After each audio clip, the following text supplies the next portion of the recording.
have access to the other EHR if not Epic, but not sure.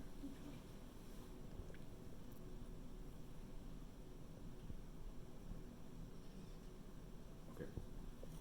So this is similar to something I would write, Mm. or my resident would write, and I indent. All right.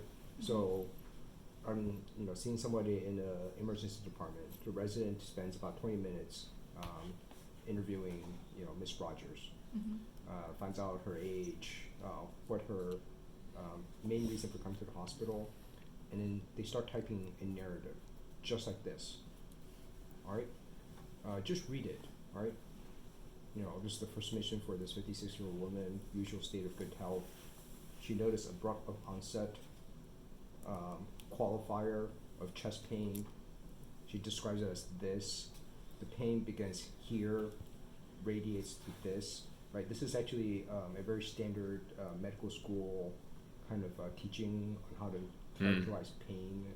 They call it the PQRST model or something of that nature. Right. We just describe nature of the pain, the quality, where it radiates, durations, stuff like that. Then the narrative continues, right? Has she had it in the past? What is it associated with?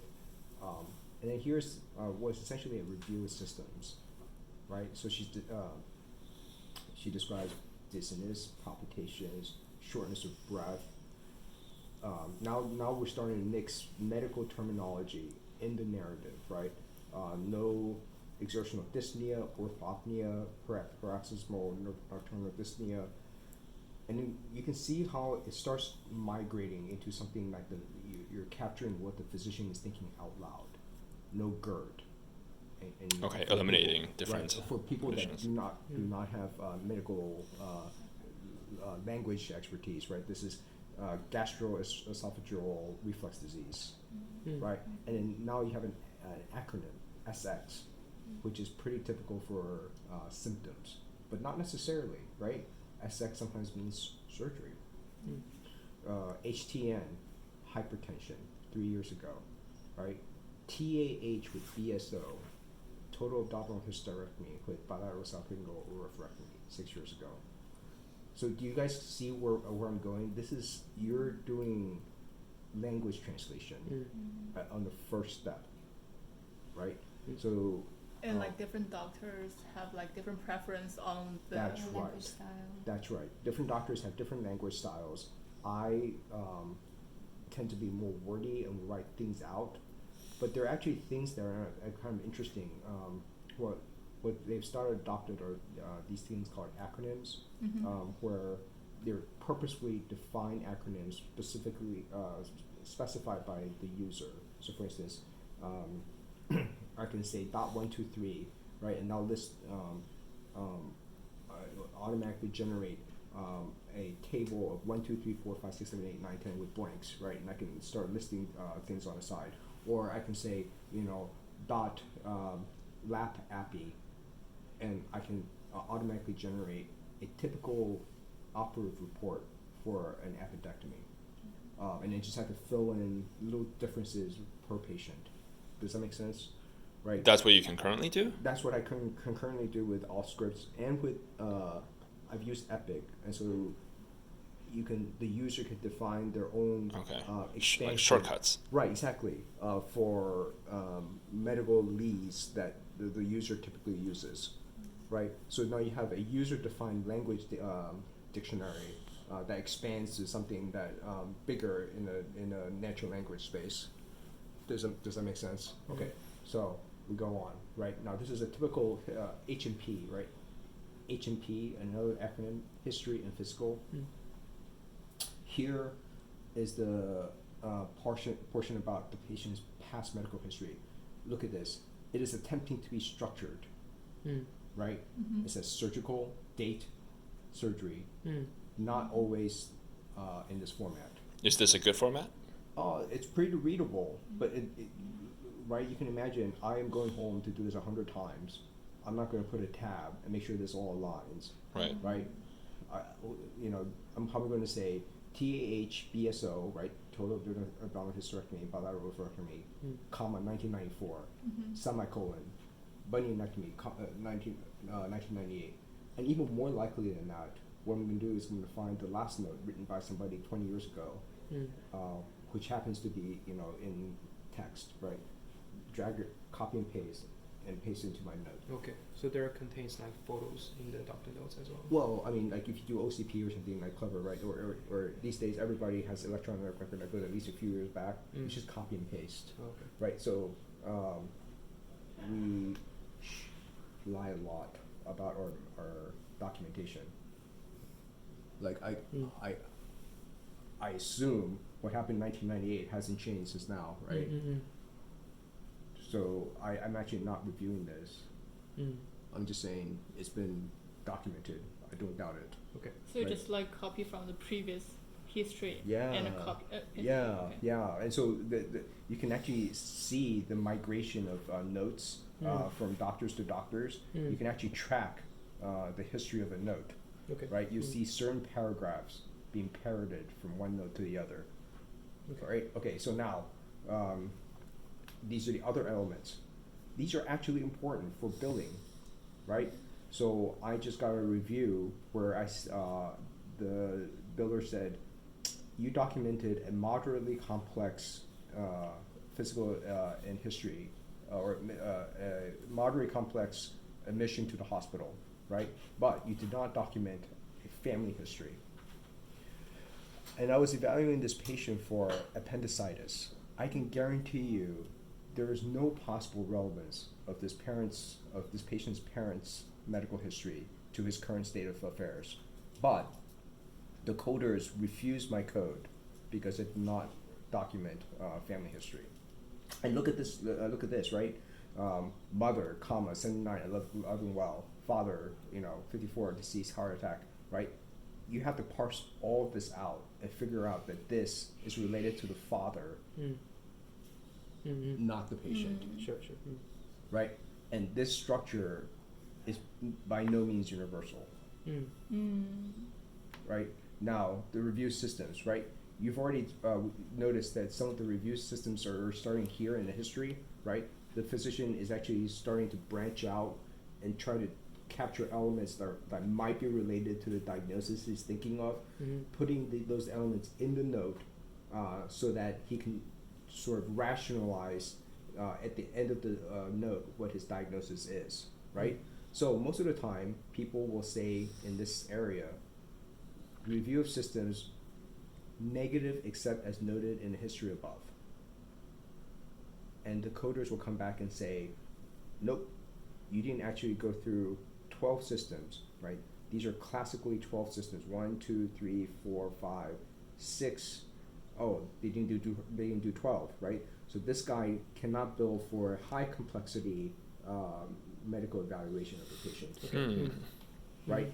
And So there are different sets of rules. and now look at this, right? Like this is another acronym, right? This is head, eye, ear, nose, throat, right? Sometimes we just do head, sometimes we do eye, and this maps what follows maps to many different names for this category, right? Cardiovascular,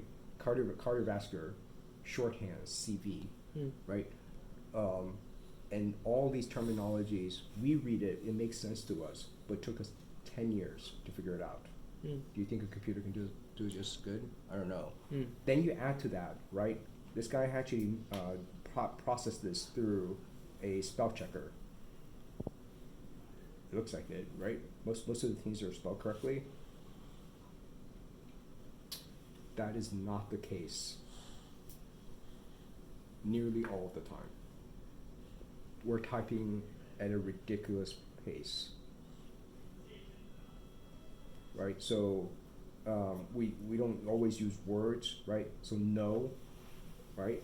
We use a negative sign, or if she has something, instead of she has, I would say plus heart problems, positive heart problems, right? And you need to figure out that positive means not just and, that is the presence of, right?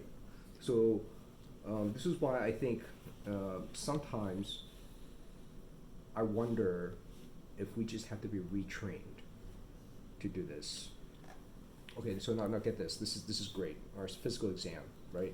Again, you have to do, I think, 8 organ systems and document 3 or 4 elements per organ system to bill at a high complexity. And no one wants to tell me these days what is the difference between reimbursement of a high complexity versus a low complexity evaluation, right? I spend just the same amount of time for a patient that I get that I bill for a low complexity as a high complexity, or I spend the same amount of time for what the insurance company deems worthy of a low complexity as they deem worthy of a high complexity, right? So in the end, it's all what I write here, right? And look at the kind of just the detail that is required here, right? Now, as a surgeon, I don't have the time to write this, right? So here, neck, right? I just say negative masses, negative Brie, right? I summarize all of this in 2 sentences, or 2 words with qualifiers. They're symbols. The liability here is huge,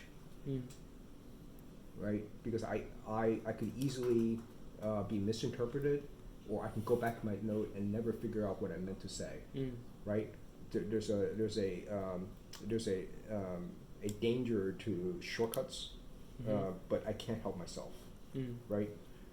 Chest, all of my notes from start of my practice to now, all essentially say RRR, which stands for regular rate and rhythm. And is that here? It's so common. No, this guy's really good. He writes everything down, right? So essentially I'm saying my pulse is regular, right? And I listen to the chest and it's clear, right? So I boil this down to one sentence, one word, one sentence to one word, and then I have a bunch of symbols after that. Hey guys. Hi. Hey, how are you? Hi guys. I'm Ananya. I am Hi. part of the Sorry, Hi, everything. Yeah. We were looking at a demo. A demo from From a surgeon. So I'm trying to show them how terrible this problem is. yeah, it's a tough problem. So Ananya is actually done some work in this space, taking medical work records. on clinical NLP, and I work with medical records. Oh, that's great. And extracting insights from unstructured data. So if you guys need anything, Yes. I'm here. Cool. Cool. I'll stop. You guys can ask her questions. No, what's the demo? I'm curious. No, as no, well. I'm just showing them, like, you've done coding, right? Yeah. And you probably coded like notes from surgeons. You mean like ICD-9, ICD-10 codes? Is that what you're Well, talking about? like, say I want to bill a 99222 code for reimbursement, like moderate complexity, evaluation, Okay. or something of that nature, right? Uh-huh. And I have to justify it, Okay. right? Yeah. And as a coder, you're going through my ROS, and I say negative except for the HPI noted above, and it doesn't meet the right number of elements, or you can't figure out what I've written in shorthand, right? I don't get that code. Oh, I see. Okay. Right? So it's a trade-off between time spent and It's a trade-off between time spent. comprehensibility. That's right. And I'm also trying to tell them that there is a very unique language that physicians use, Oh yes. and we write in as much shorthand as possible, Yeah. right? And so you have to learn to expand, like, HTN means hypertension Yeah. Yeah. on some occasions, right? It could mean hypotension on others. You get it wrong, Yeah. right? Or TAH, BSO really means a surgical procedure, not a diagnosis, right? Right? Or if I write a negative sign, right? If I say here negative hypertension, that doesn't mean it's terrible hypertension. It means there's an absence of hypertension, Yeah. right? Yeah. Or if you go down here, right? Rarely are notes this well structured, where something's in bold, tabbed, Oh tab yeah, yeah, yeah. aligned, This right? is a very beautiful note. I Right. mean, it's usually not like this. Usually. Yeah. The almost never like the tool this. that you're writing it in is like Microsoft Word, similar. Yeah. So I work on the inside stuff of it. So the version that we get is XMLs, but what we get is sometimes even if there are multiple sentences, there's no period, there's no like capitalization before a new sentence starts. It's just continue as planned. Like say you have an assessment and plan section and you have HTN colon CPM, continue present medications. That's it. So we're supposed to know that CPM means continue present medications, and then there'll just be double spaces instead of an enter. So there are no slash ends either between the multiple sentences. It's sometimes just a blob of sentences together. Wow. Even sentence segmentation is hard in that. So you can't even use out of the box tools like a Spacey or just like a Watson segmenter to segment it, or even an NLTK or whatever you're using. You literally have to write your own custom rules for sentence segmentation, because if your sentence segmentation is wrong, then that's it. It cascades into all of the other analytics that you're doing down the pipeline. So yeah, I guess the paradigm shift that we're being suggested is perhaps rather than solving for how do you take like different ways that physicians write this information and try to figure out what the meaning is, maybe you can write it in a way that is that's easily comprehensible and interpretable. This is hard for me. Okay. It's clearly your space. I'm going to leave the experts to this. I'm going to Thank go you and so help the much. people. Go ahead. You're welcome. No, I mean, seriously, maybe in first year of medical school, we start teaching them to talk in CPT codes. Oh, is it? No, I mean, right? Wouldn't that solve all of our problems?